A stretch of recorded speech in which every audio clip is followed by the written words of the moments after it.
दोस्तों, आइए लोकतंत्र पर कुछ चर्चा करें। कहा जाता है कि लोकतंत्र में जनता की हुकूमत होती है, लेकिन क्या यही लोकतंत्र की असलियत है? यह सही है कि लोकतंत्र में सत्ता पाने के लिए जनता का समर्थन आवश्यक होता है, लेकिन उसके लिए जरूरी होता है कि पूंजी की बड़ी ताकतें भी आपका समर्थन करें, साथ में नौकरशाही का एक बड़ा हिस्सा भी साथ में आए, तब कहीं जाकर सत्ता का समीकरण पूरा बनता है। बिना इस समीकरण को देखे हुए, इसकी समीक्षा किए हुए राजनीतिक परिस्थिति का जो भी आकलन होता है वो गलत साबित होता है। अगर आपको इसी समीकरण की रोशनी में लोकतांत्रिक राजनीति की हकीकत को जानना समझना है तो नई परख चैनल देखिए, उसे सब्सक्राइब कीजिए, उसके साथ जुड़िए। धन्यवाद। नमस्कार। नई परख के राष्ट्रीय मुद्दा कार्यक्रम में आपका स्वागत है और हमारे साथ रोज की तरह ही प्रोफेसर अभय दुबे हैं, जिनसे हम देश की राजनीति से जुड़े कुछ सवालों पर बातचीत करेंगे। अभय सर नमस्कार। पीछे हमारी भारतीय जनता पार्टी के बारे में और उसकी चुनावी रणनीति के बारे में बहुत संक्षिप्त चर्चा हुई थी। आज मैं थोड़ी विस्तार से उनकी राजनीति के बारे में, उनकी स्थिति के बारे में आपसे कुछ सवाल करना चाह रहा हूँ। अगर आज के दिन में चुनाव होते हैं और वो चुनाव बस आज की स्थिति में हो, इंडिया गठबंधन जैसे उस स्थिति में हो, तो क्या भारतीय जनता पार्टी बहुत ही आसानी से अपना पुराना प्रदर्शन दोहरा पाएगी, या जैसे उसके नेता कहते हैं वो उससे भी आगे जा पाएगी? आपको क्या लगता है?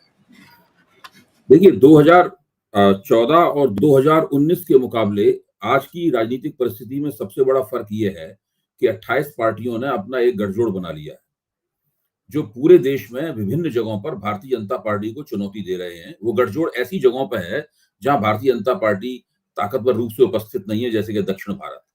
तो कुल मिलाकर भारतीय जनता पार्टी के मुकाबले पहली बार पिछले 10 साल के अंदर, 9.5 साल के अंदर एक राजनीतिक शक्ति एकताबद्ध रूप से खड़ी हुई है। और जब से ही गठजोड़ बना है, वो एक बार भी उसकी एकता में कोई फर्क नहीं पड़ा है। उसमें उसकी गति थोड़ी धीमी है, वो अब तक न्यूनतम साझा कार्यक्रम नहीं बना पाया है अपना, और अपने उसका ढांचा, सांगठनिक ढांचा भी पूरी तरह नहीं बन पाया है। लेकिन एक बार भी इन दलों के बीच में कोई मतभेद नहीं पैदा हुआ है।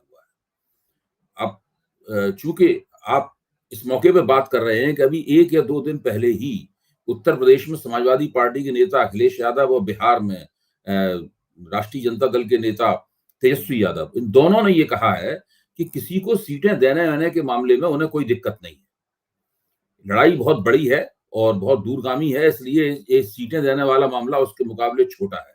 यानी उत्तर प्रदेश ऐसी जगह पे जहां हम लोग मान रहे हैं कि विपक्ष की एकता मुश्किल काम होगी, जो भाजपा के उम्मीदवारों के खिलाफ विपक्ष का एक संयुक्त उम्मीदवार खड़ा करना मुश्किल होगा, वहां भी वहां के जो सबसे बड़े विपक्ष के नेता हैं वो कह रहे हैं नहीं, हमें इसमें कोई दिक्कत नहीं होगी, हम अच्छा सीटों का तालमेल कर लेंगे। तो भारतीय जनता पार्टी के सामने ये एक बहुत बड़ा खतरा इस वक्त मौजूद है। आप कह रहे हैं कल की तारीख में चुनाव हो, अगर कल की तारीख में चुनाव होगा तो भारतीय जनता पार्टी को मेरा मानना है कि कम से कम 275 से 350 सीटों के बीच में विपक्ष के संयुक्त उम्मीदवार का सामना करना पड़ेगा। और उसके लिए जरूरी है कि भारतीय जनता पार्टी बिल्कुल पिछले प्रदर्शन को भी दोबारा दोहराने लायक रणनीति बनाए। पिछला प्रदर्शन क्या था उसके ऊपर गौर करना जरूरी है। पिछले प्रदर्शन के हिसाब से देखा जाए तो भारतीय जनता पार्टी को जो कुल मिलाकर 303 सीटें प्राप्त हुई थी, उनमें से ज्यादातर सीटें 17 राज्यों में से प्राप्त हुई थी। उन 17 राज्यों को आप 2 श्रेणियों में बांट सकते हैं। एक श्रेणी 11 राज्यों की है, जहां पर भारतीय राज्यों का जो भाजपा का जो स्ट्राइक रेट था वो 88% करीब था। और दूसरी श्रेणी 6 राज्यों की है, जहां पर भारतीय जनता पार्टी का जो स्ट्राइक रेट था वो करीब 46-47% था। अब ये 11 राज्य कौन से थे? उत्तर प्रदेश में 80 सीटें हैं, वहां भारतीय जनता पार्टी ने 62 सीटें जीत ली थी। मध्य प्रदेश में 29 सीटें हैं, उनमें से 28 जीत ली थी। गुजरात में 26 में से 26 जीत ली थी। कर्नाटक में 28 में से 24 जीत ली थी। राजस्थान में से 25 में से 24 जीत ली थी। छत्तीसगढ़ में 11 में से 9 सीटें जीत ली थी। हरियाणा में 10 में 10 सीटें जीत ली थी। दिल्ली की 7 में से 7 सीटें जीत ली थी। झारखंड की 14 में से 11 सीटें जीत ली थी। उत्तराखंड की 5 में से 5 सीटें जीत ली थी। हिमाचल प्रदेश की 4 में से 4 सीटें जीत ली थी। यानी इन राज्यों में जो कुल 239 सीटें हैं, उसमें से 211 सीटें भारतीय जनता पार्टी ने जीत ली थी। अब इससे अंदाजा लगाइए किस स्तर का प्रदर्शन था ये। इसके मुकाबले अब दूसरे नंबर के राज्य हैं, इनकी संख्या 6 थी, वहां कुल 182 सीटें हैं। वहां भारतीय जनता पार्टी ने 84 सीटें जीत ली थी। ये राज्य थे पश्चिम बंगाल में 42 में से 18 सीटें जीती थी, बिहार में 40 में से 17 सीटें जीती थी, महाराष्ट्र में 48 में से 23 सीटें जीती थी, उड़ीसा में 21 में से 12 सीटें जीती थी, तेलंगाना में से 17 में से 4 सीटें जीती थी, असम में 14 में से 10 सीटें जीती थी। यानी कुल 303 सीटों में से 295 सीटें इन्हीं 17 राज्यों से भारतीय जनता पार्टी ने जीती थी। केवल 8 सीटें ऐसी थी जो इन राज्यों के बाहर जीती गई। अब अगर कल की तारीख में चुनाव होते हैं तो भारतीय और उस भाजपा ने ये प्रदर्शन तब किया था जबकि विपक्ष एकताबद्ध नहीं था। विपक्ष की शक्तियां पूरी तरीके से बटी हुई थी। भाजपा का जो नेशनल नैरेटिव था उसके मुकाबले अपोजिशन के पास कोई भी नेशनल नैरेटिव नहीं था।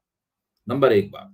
दूसरी बात, भाजपा के पास जो बालाकोट स्ट्राइक थी उससे पैदा हुआ एक देशभक्ति का उफान था। लोगों को लग रहा था कि ये पार्टी जो है और ये नेता जो है हमारी सीमाओं की सुरक्षा करने के लिए उसने एक सर्जिकल स्ट्राइक की है।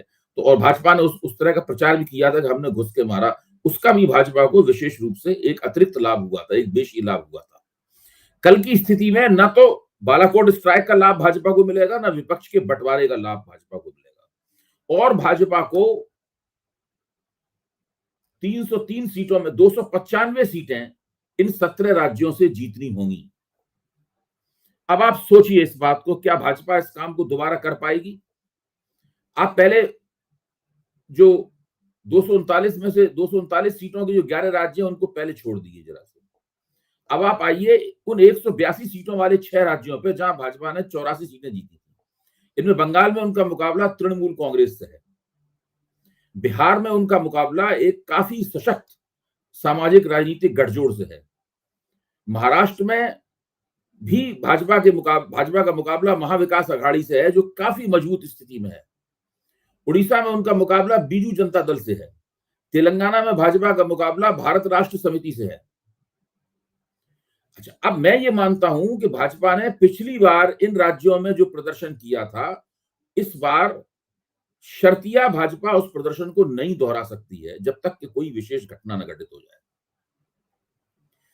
इन 84 सीटों में से भाजपा आराम से 15 या 20 सीटें हार सकती है। ये एक बहुत ही रीजनेबल या बहुत ही संतुलित तरीके से किए जाने वाले आकलन के मुताबिक हम लोग कह सकते हैं। अब आप आइए उन 11 राज्यों में जहां भाजपा का स्ट्राइक रेट 88% था। इसमें भी आप देखेंगे कि अगर विधानसभा के चुनाव में इसमें गुजरात में और उत्तर प्रदेश में अभी भी भारतीय जनता पार्टी की स्थिति अच्छी है। गुजरात में तो 26 में 26 जीती थी, वहां तो वो सीटें बढ़ा नहीं सकती है, ज्यादा से ज्यादा दोबारा 26 में 26 जीत सकती है। उत्तर प्रदेश में उसने 2014 में 73 सीटें जीती थी जो कि घट गई थी, 11 सीटें कम हो गई थी समाजवादी पार्टी और बहुजन समाज पार्टी के गठजोड़ से। वहां पर अगर दोबारा विपक्ष की एकता नहीं हो पाई तो भारतीय जनता पार्टी 10-12 सीटें बढ़ाने की स्थिति में है उत्तर प्रदेश में। लेकिन अब आप ये देखिए कि मध्य प्रदेश, ये मानना कि मध्य प्रदेश, कर्नाटक, राजस्थान, छत्तीसगढ़ और हरियाणा में और झारखंड में भारतीय जनता पार्टी फिर से उस पुराने प्रदर्शन को दोहरा देगी, मुझे नहीं लगता कि ये तर्कपूर्ण बात है। ये आसानी से गले नहीं उतरती, बावजूद इसके कि नरेंद्र मोदी की लोकप्रियता, अभी ऐसा कोई सर्वे नहीं आया है जिसमें दिखाई पड़ता हो नरेंद्र मोदी की लोकप्रियता कुछ थोड़ी बहुत मामूली सी कम हुई है, लेकिन उसमें कोई भी चिंताजनक गिरावट नहीं आई है। और भारतीय जनता पार्टी की जो चुनाव लड़ने की क्षमता है वो पहले से बढ़ी होगी, वो कम नहीं हुई है। उसके पास संसाधन, अकूत संसाधन है और उसके पास काफी अच्छी राजनीतिक इच्छा शक्ति भी है। लेकिन हम जानते हैं कि इन प्रदेशों का भी हमने जिक्र किया है, जैसे कर्नाटक है, राजस्थान है, छत्तीसगढ़ है, हरियाणा है, इन तमाम मध्य प्रदेश है, इन प्रदेशों में भारतीय जनता पार्टी का संगठन भी आपसी सिर फुटौल का शिकार है। लोकसभा के चुनाव में विधानसभा के चुनाव के अपेक्षा उसमें ज्यादा एकता होती है और नरेंद्र मोदी का चेहरा सामने होता है तो आपसी जो फूट है उसका ज्यादा बुरा असर नहीं पड़ता। लेकिन ये मानना कि फिर से इतिहास अपने आप को हूबहू दोहराएगा, ये मुझे लगता है कि ये मानना उचित नहीं होगा। अब समस्या ये है कि तो भाजपा की समस्या कहाँ है? भाजपा की समस्या उसके बहुमत की एक खास तरह की प्रकृति में है। टीवी अक्सर कहा जाता है कि नरेंद्र मोदी प्रचंड बहुमत से चुनाव जीते, तो ये बहुमत प्रचंड नहीं है, ये केवल 37% वोटों का और 303 सीटों का बहुमत है, यानी केवल बहुमत से उनके पास 31 सीटें ज्यादा है। 272 सीटें पूर्ण बहुमत के लिए चाहिए, तो एक 31 सीटें तो जरा से फिसलने में ही कम हो सकती हैं। मेरा तो मानना यह है कि इन सभी 11 राज्यों में भाजपा को बुरी तरह से चुनाव हारने की जरूरत नहीं है। भाजपा अगर इन सभी राज्यों में 5-5, 10-10 फीसदी भी उसने घटा हुआ प्रदर्शन किया, यानी अगर भाजपा किसी राज्य में 60 या 70 या 75% की स्ट्राइक रेट से प्रदर्शन करती है तो भी कहा जाएगा बहुत अच्छा प्रदर्शन किया। लेकिन इतना अच्छा प्रदर्शन करने के बावजूद भी उसके हाथ से वो बहुमत की पार्टी बनने से रह जाएगी। तो मैं कुल कहना ये चाहता हूं कि भारतीय जनता पार्टी एक लगभग नामुमकिन से लगने वाले काम को दोबारा करने की चुनौती का सामना कर रही है। इसके लिए उसे एक असाधारण किस्म का मुद्दा चाहिए, एक असाधारण किस्म की परिस्थिति चाहिए, तभी वो इस काम को दोबारा अंजाम दे पाएगी। हो सकता है कि ये परिस्थिति निकट भविष्य में उसे मिल जाए, हो सकता है एक असाधारण मुद्दा निकट भविष्य में उसके हाथ आ जाए। अगर हाथ आ गया तो हम लोग फिर उसकी रोशनी में अपना विश्लेषण करेंगे, लेकिन आज की तारीख में भाजपा के पास ना ऐसा कोई मुद्दा है, ना ही ऐसी कोई असाधारण परिस्थिति है। तो मेरा मानना यह है कि भारतीय जनता पार्टी इस चुनौती का सामना कर रही है कि वो जरा सा भी ना चूके, उसको 10% चूकने की भी इजाजत नहीं है। आप 60% चूकने की बात तो छोड़ ही दीजिए, अगर वो 10 से लेके 15% भी चूकेगी। मैंने एक और छोटा सा विश्लेषण किया है कि 11 राज्यों में जहां भारतीय जनता पार्टी ने 88% की अभूतपूर्व दर से सीटें जीती हैं, अगर वह इस बार यहाँ 70% की दर से ही जीती, जो कि बहुत अच्छी दर मानी जाएगी, तो भी वह 167 से ज्यादा सीटें जीत लेगी। साधारण परिस्थिति में एक बहुत अच्छा नतीजा होगा, लेकिन उस सूरत में उसे 44 सीटें खोनी पड़ जाएंगी। 44 सीटों का मतलब क्या हुआ, यानी 31 सीटें खोते ही वो 32 सीटें खोते ही वो बहुमत से नीचे आ जाएगी और उससे भी और 12 सीटें कम हो जाएगी। इधर 6 राज्यों में अगर उसके प्रदर्शन में 12% गिरावट भी हुई तो भी वहां से 21 सीटें कम हो जाएंगी, यानी 12 सीटें वो कम हुई और 21 सीटें ये, यानी अपने बहुमत से वो 33 सीटें कम हो जाएगी भाजपा। इससे आप अंदाजा लगा सकते हैं कि भाजपा की परिस्थिति कितनी नाजुक है। जी, जैसे आपने कहा कि अभी उसको कोई और मुद्दा मिल जाए तो क्या इसका अर्थ हम यह माने कि नरेंद्र मोदी जो पिछले 6-7 महीनों से बहुत कुछ करने की कोशिश कर रहे हैं G20 के रूप में, अभी वो महिला आरक्षण विधेयक लेकर आए और भी कुछ जो काम वो दिखाने की कोशिश कर रहे हैं, वो पूरी तरीके से निष्प्रभावी हैं भाजपा के संदर्भ में? नहीं नहीं, ये नहीं कह रहा हूं। अभी अभी मैं एबीपी चैनल से आ रहा हूं, वहां संदीप चौधरी के कार्यक्रम में उन्होंने सी वोटर की मदद से एक सर्वेक्षण कराया था। उन्होंने करीब 3,500 से ऊपर का एक सैंपल था। उस सैंपल से उन्होंने पूछा कि महिला आरक्षण कानून बनाने का किसको राजनीतिक फायदा होगा, तो 36% लोगों ने कहा कि बीजेपी को राजनीतिक फायदा होगा, करीब 21-22% लोगों ने कहा कि INDIA को फायदा होगा और करीब 19% लोगों ने यह कहा कि दोनों को फायदा होगा इसका। तो आप इससे अंदाजा लगा सकते हैं कि आम जनता भी नहीं मानती है कि भाजपा को इसका कोई एक तरफा फायदा होगा। आपने कहा पूर्ण रूप से निष्फल, राजनीति में पूर्ण रूप से निष्फल या पूर्ण रूप से सफल कोई कुछ नहीं होता है। आप लोगों की राय देखिए, मतलब ये एक सर्वेक्षण है, केवल 3,500 का सैंपल है, इसको पूरे देश पे आप प्रोजेक्ट करेंगे तो वो एक बड़ी बात होगी, लेकिन इससे एक अंदाजा लग सकता है आपको। यहाँ पर वो लोग साफ तौर लोगों की राय इस मामले में पूरी तरीके से बटी हुई है। लोग ये नहीं देख पाने में, आम लोग जो कि हमारी आपकी तरह राजनीतिक बहस मुबाहिसा नहीं करते रोजमर्रा के हिसाब से, वो लोग नहीं समझ पा रहे हैं कि इसका राजनीतिक फायदा किसको होगा। मैं तो आप नई परख के मंच पे ही मैंने कहा था कि क्या महिला आरक्षण विधेयक को कानून बनाने से भारतीय जनता पार्टी को उन क्षेत्रों में भी स्त्रियों के वोट मिलना शुरू हो जाएंगे जहां पे उन्हें पुरुषों के भी वोट नहीं मिलते। देखिए भाजपा की समस्या क्या है, वो क्यों 37% पर है, क्यों वो 303 सीटों पर है, इसलिए है कि वो दक्षिण भारत में उसका आधार ना के बराबर है। केवल कर्नाटक को छोड़ दिया जाए, बाकी जगहों पर भाजपा की कोई पूछ नहीं है ज्यादा वहां पर। तो कांग्रेस को क्यों भाजपा के अपना जब कांग्रेस अपने शिखर पे थी तो भाजपा से काफी ज्यादा वोट मिलते थे और काफी सीटें मिलती थी, इसलिए कि वो पूरे देश में उसका आधार समान था। वो कश्मीर से लेकर कन्याकुमारी तक कांग्रेस का संगठन सब जगह था, सब जगह वो चुनाव लड़ती थी, सब जगह कुछ ना कुछ चुनाव जीतती थी। भारतीय जनता पार्टी दरअसल उत्तर भारत, मध्य भारत, पश्चिमी भारत और कुछ कुछ पूर्वी भारत की पार्टी है। भारतीय जनता पार्टी दक्षिण भारत की पार्टी नहीं है। काफी कोशिशें करने के बावजूद भी वो नहीं बन पाई है। अब जिस सनातन जैसे मुद्दे उठा रही है, दक्षिण भारत की पार्टी फिर कैसे बनेगी? दक्षिण भारत की राजनीति का किरदार बिल्कुल अलग है। जैसे उत्तर भारत में जो ऊंची जातियां हैं वो भारतीय जनता पार्टी की निष्ठावान वोटर है, दक्षिण भारत की ऊंची जातियां भारतीय जनता पार्टी को वोट नहीं देती। उत्तर भारत में बहुत सारे ओबीसी ग्रुप भी भारतीय जनता पार्टी को वोट देते हैं, दक्षिण भारत के ओबीसी जो है वो दरअसल कांग्रेस के साथ रहते हैं। तो बिल्कुल वहां की परिस्थिति बदली हुई है। विंध्याचल के उधर भारतीय जनता पार्टी कमजोर स्थिति में है, विंध्याचल के इधर मजबूत स्थिति में है। इसीलिए वो 30 के 35 से लेकर 40 के बीच में कहीं फंसी हुई है। क्या ये कह सकते हैं कि अभी जैसा आपने कहा कि एक सामान्य से चूक होने पर भारतीय जनता पार्टी बहुमत से शायद 30 सीट भी कम हो सकती है, तो क्या एनडीए के जो उसके घटक दल हैं, क्या उनमें ऐसा मादा है कि वो भाजपा की वैतरणी पार लगा दें, उसको सत्ता में वापस ला दें पूर्ण नहीं बहुमत नहीं, के मेरा साथ? कहना है कि एनडीए के घटक दल, पहली बात तो ये है कि ये एनडीए वो नहीं है जो कि अटल बिहारी वाजपेयी और लालकृष्ण आडवाणी के जमाने में होता था। तब उसमें बड़ी बड़ी पार्टियां होती थी, तब उसमें अकाली दल होता था, तब उसमें वह शिवसेना होती थी इसके अंदर जिसको भारतीय जनता पार्टी ने तोड़ा नहीं था।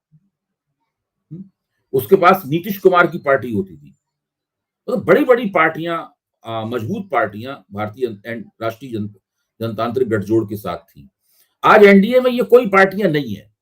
एनडीए में जो दल हैं वो बिल्कुल मामूली किस्म के हैं। बहुत से दलों के पास तो पार्लियामेंट की एक भी सीट नहीं है। अभी मुद्दतों बाद जब एनडीए की बैठक की गई तो बिल्कुल ऐसा था जैसे भारतीय जनता पार्टी की कोई पब्लिक मीटिंग हो रही हो। प्रधानमंत्री आए, उन्होंने उसको संबोधित किया, चुपचाप लोग बैठ के उनकी बात सुनते रहे और प्रधानमंत्री चले गए और बैठक खत्म। ऐसा नहीं था कि वहां, अब पहले अगर बैठक होती तो उसमें सुखबीर सिंह बादल अपनी बात कहते, प्रकाश सिंह बादल अपनी बात कहते, शिवसेना के प्रतिनिधि अपनी बात रखते और उसमें नीतीश कुमार के लोग अपनी बात कहते, तब बिल्कुल अलग तरीके से पूरा होता। तो ये एनडीए एनडीए की स्थिति ऐसी नहीं है कि जो बहुत ज्यादा भारतीय जनता पार्टी में अगर कोई कमी आए तो उसकी भरपाई कर सके। दूसरे, भारतीय जनता पार्टी नरेंद्र मोदी के आने के बाद में खास बात यह है कि भाजपा अकेले दम पे बहुमत प्राप्त करती है दोनों बार। इस बार अगर अकेले दम पे बहुमत प्राप्त नहीं कर पाई तो फिर एनडीए की पार्टियों की जो और भाजपा को मुश्किल होगी गठजोड़ सरकार बनाने में, क्योंकि एनडीए के अन्य दल बहुत ज्यादा बड़े पैमाने पर उसकी भरपाई नहीं कर पाएंगे। तो भाजपा जैसे ही उसकी बहुमत से 30 से लेकर 50 सीटें कम हुई, वैसे ही वो संकट में फंस जाएगी। एक चीज तो साफ दिखता है कि आने वाले 3 महीने के भीतर एक चीज तो जरूर होने वाली है, और वो है कि राम मंदिर का पट खुल जाएगा, वो मंदिर बन के तैयार हो जाएगा। तो क्या उससे भाजपा को इतनी शक्ति मिल जाएगी कि वो पुराना प्रदर्शन दोहरा पाए? देखिए, अगर नरेंद्र मोदी को यकीन होता कि राम मंदिर के मुद्दे पर वोट खींचे जा सकते हैं तो वो एनडीए के सांसदों की बैठकों में ये ना कहते कि आप लोग ये रामा मंदिर के मुद्दे की बात करना बंद नहीं कीजिए, आप जनता से दूसरी बातें कीजिएगा। तो उन्हें पता है इससे नहीं वोट मिलने वाले। उन्हें पता है कि हमने चंद्रयान भेजा, इसके आधार पर लोग आपको चुनाव नहीं जिताएंगे। उन्हें पता है कि उनका 5 ट्रिलियन इकोनॉमी बनाने का जो वायदा है, जो अभी वायदे के ही रूप में है, उससे आपको वोट नहीं मिलने वाले। तो ये नहीं होने वाला है। उनको सरकार ने डिलीवरी कितनी की है और उस डिलीवरी करने में उनके प्रतिनिधि की क्या भूमिका रही है। नरेंद्र मोदी की भूमिका भी उसमें आकी जाएगी, इसमें कोई शक नहीं। और उस लिहाज से हो सकता है कि भारतीय जनता पार्टी को कुछ ज्यादा हमदर्दी प्राप्त हो दूसरे विपक्ष के गठजोड़ के मुकाबले। लेकिन जैसा कि प्रदीप गुप्ता कहते हैं एक्सिस इंडिया के, कि जो डिलीवर करता है वोट उसको मिलते हैं। वो ये कहते हैं बाकी सब चीजों की हैसियत की भूमिका होती है, लेकिन वो थाली में अचार और चटनी जैसी भूमिका उनकी होती है। थाली में जो असली चीज है, जिसको थाली खाने वाला जिसके आधार पर थाली को स्वीकार या अस्वीकार करेगा, वो है डिलीवरी। यानी जो वायदे किए गए वो पूरे किए गए कि नहीं किए गए, लोगों तक बात पहुंची कि नहीं पहुंची, ये सबसे महत्वपूर्ण मुद्दा है। आखिर में क्या हम ये कह सकते हैं कि जैसे जब 19 का चुनाव हो रहा था, तो मुझे याद है कि जब उस समय वाद-विवाद होता था, तो भाजपा के सैचुरेशन पॉइंट तक पहुँचने का तर्क आता था, लेकिन भाजपा ने अपने प्रदर्शन को दोहरा लिया। तो भाजपा अभी भी वो दोहरा सकती है, लेकिन क्यों नहीं क्या उसे दोहरा सकती? मैं उससे इनकार नहीं कर रहा हूं। मेरा तो मानना यह है कि अगर बालाकोट स्ट्राइक जैसी कोई असाधारण परिस्थिति की अनुपस्थिति में और विपक्ष की एकता की उपस्थिति में अगर भारतीय जनता पार्टी ने पिछला प्रदर्शन दोहरा लिया या उससे वो बेहतर हो गई, तब आप ये मान लीजिएगा कि भारतीय जनता पार्टी का ये प्रभुत्व नहीं है, ये उसका वर्चस्व है। यानी देश की जनता ने उसको पूरी तरीके से, देश के ज्यादा बड़े हिस्से ने उसको पूरी तरीके से हृदयंगम कर लिया है, पूरी तरीके से अपने गले उतार लिया है और अब वो बहुत लंबे अरसे तक सत्ता में रहेगी। 2024 का चुनाव इसकी परीक्षा होगा। तो आज की बातचीत को हम यहीं विराम देते हैं। किसी और दिन हम अन्य राजनीतिक दलों के बारे में भी बात करेंगे कि आने वाले चुनाव में उनकी चुनावी संभावनाएँ क्या हैं। अगर आपने अभी तक नई परख चैनल को सब्सक्राइब नहीं किया है, तो आप इसे ज़रूर सब्सक्राइब करें और हमसे जुड़ें। आज की बातचीत के लिए अभय सर आपको बहुत-बहुत धन्यवाद। नमस्कार।